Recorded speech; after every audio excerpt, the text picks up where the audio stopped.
Alam mo ba sa pag-usbong at pag-popularize ng artificial intelligence ay may mga trabaho na maaaring mawala na completely by 2030 ayon sa mga pag-aaral.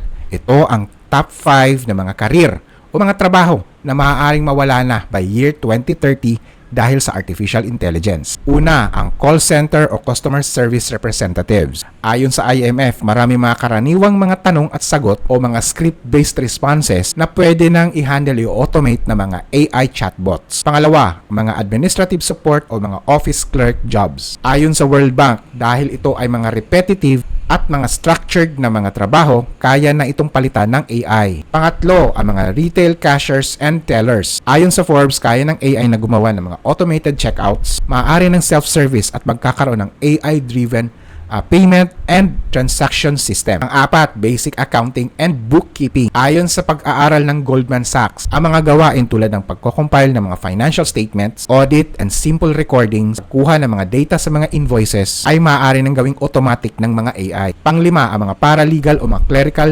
legal works. Ito ang mga trabaho na hindi na nangangailangan ng mataas na pagsusuri ng isang abogado. Halimbawa, ang pag-document review, ang pag-draft ng mga standard contracts, o kaya ang paghahanap ng mga precedents. Dahil ang lahat ng to ay maaari nang gawin ng isang AI. Kung ikaw ay may reaction or opinion, please type in the comment section.